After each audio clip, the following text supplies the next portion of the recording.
আসসালামু আলাইকুম। News Bangla politics channel থেকে স্বাগত জানাচ্ছি আমি আব্দুল্লাহ খান। আজকের যুগান্তর পত্রিকার প্রধান খবর।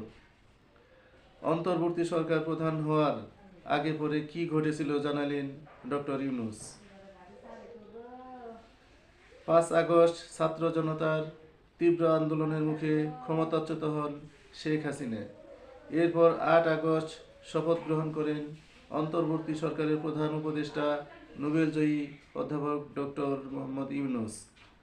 সরকারের দায়িত্ব নেওয়ার প্রায় 6 মাস পর এসে এবার তিনি জানিয়েছেন প্রধান উপদেষ্টা হিসেবে দায়িত্ব গ্রহণের আগে উপরে ঠিক কী ঘটেছিল। সম্প্রতি বিশ্ব অর্থনৈতিক ফোরামের বার্ষিক সম্মেলন উপলক্ষে সুইজারল্যান্ডের দাভোস সফর করেন প্রধান উপদেষ্টা। সে সময় ব্রিটিশ সংবাদ মাধ্যম ফিনান্সিয়াল টাইমসের বৈদেশিক বিষয়ক প্রধান ভাষ্যকর গিডিয়েন রাখমানের উপস্থাপনায় একটি পডকাস্টে কথা বলেন তিনি।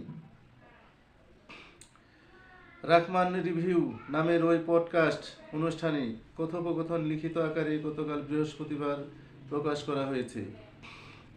সেখানে সরকার গঠনের প্রক্রিয়া ও ছাত্রদের প্রধান উপদেষ্টা হওয়ার প্রস্তাব নিয়ে খোলামেলা কথা বলেন ডক্টর ইউনূস।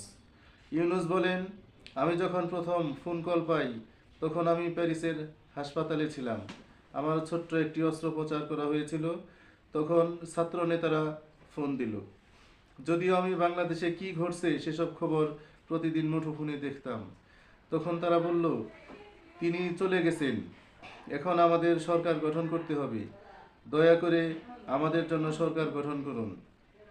আমি বলেছিলাম, না, আমি সেই ব্যক্তি নই, আমি এর কিছুই জানি না, আমি এর সঙ্গে যুক্ত হতে চাই না। কারা আপনার সঙ্গে যোগাযোগ করেছিল এমন প্রশ্নের জবাবে অধ্যাপক ইউনূস বলেন, শিক্ষার্থীরা। আমি তাদের কাউকেই চিনতাম না, কখনো তাদের সম্পর্কে শুনিনি, কাজেই আমি তাদের বিকল্প কাউকে খোঁজার বিষয়ে বোঝানোর চেষ্টা করেছিলাম। তাদের বলেছিলাম, বাংলাদেশে অনেক ভালো নেতা আছেন, তোমরা তাদের খুঁজে নাও। তারা বলছিল, না না না, আপনাকেই থাকতে হবে, আমরা কাউকে পাইনি। আমি বলেছিলাম, জোরালো চেষ্টা করো। তারা বলল, আমাদের হাতে পর্যাপ্ত সময় নেই। তখন বলেছিলাম, অন্তত একটা দিন চেষ্টা করো, না পেলে 24 ঘন্টা পর আমাকে আবার ফোন করো। অধ্যাপক ইউনূস বলেন, ছাত্র নেতারা আমাকে আবারও ফোন করলো, বলল, আমরা অনেক চেষ্টা করেছি কিন্তু সম্ভব হয়নি, আপনাকে অবশ্যই দেশে ফিরতে হবে।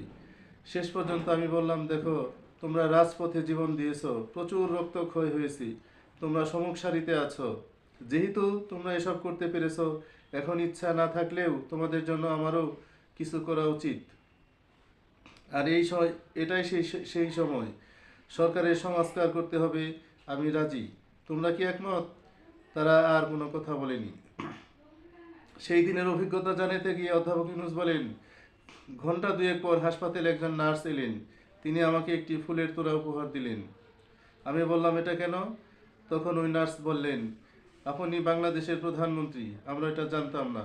আমি বললাম, আপনি কোথা থেকে জানলেন? তখন তিনি বললেন, সব গণমাধ্যম, সব টেলিভিশনে সংবাদ প্রচার হচ্ছে আপনি বাংলাদেশের প্রধানমন্ত্রী।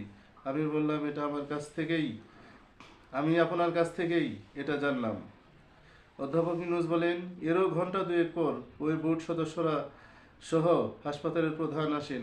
তারা ফুলের তোড়া নিয়ে নতুন প্রধানমন্ত্রী হিসেবে আমাকে শুভেচ্ছা জানান। সঙ্গে এটাও বলেন যে বিকেলের আগে আমাকে হাসপাতাল ছাড়ার বিষয়ে অনুমতি দেওয়া হবে না। অধ্যাপক ইউনূস বলেন, আমি পরিচালককে বলি, ওরা আমাকে চাইছে, দেশে যেতে বলেছে, ভ্রমণের জন্য আপনি কি আমাকে প্রস্তুত করে দিতে পারেন? তিনি বললেন, অবশ্যই, আপনার কথা আমাদের মানতে হবে, আপনি একজন প্রধানমন্ত্রী, আপনার নিরাপদ যাত্রার জন্য আমরা সব ধরনের প্রস্তুতি সম্পন্ন করে দেব, প্রয়োজনে ওষুধ সহ সব কিছু দেব, সার্বক্ষণিক যোগাযোগে থাকব। এর কয়েক ঘন্টা পর সকালে ফরাসি সেনাবাহিনীর বড় একটি দল আমাকে বিমানবন্দরে পৌঁছে দিতে আসে, এমনটাই বলেছিলেন অধ্যাপক ইউনূস। তিনি বলেন, এটাই ছিল দেশে ফেরার আগের ঘটনাবলী। পুরো জাতি আমার ফেরার উড়োজাহাজের অপেক্ষায় ছিল। বাণিজ্যিক উড়োজাহাজে যাত্রা করেছিলাম। তখন ছাত্র নেতারা নতুন সরকারের রূপরেখা দাঁড় করিয়ে ফেলেছে। আমি বিমানবন্দর থেকেই জাতির সামনে ভাষণ দিলাম, সবাইকে ধৈর্য, শান্তি, একতা বজায় রাখতে বললাম। এটাই ছিল পুরো ঘটনার শুরু। সবাইকে ধন্যবাদ।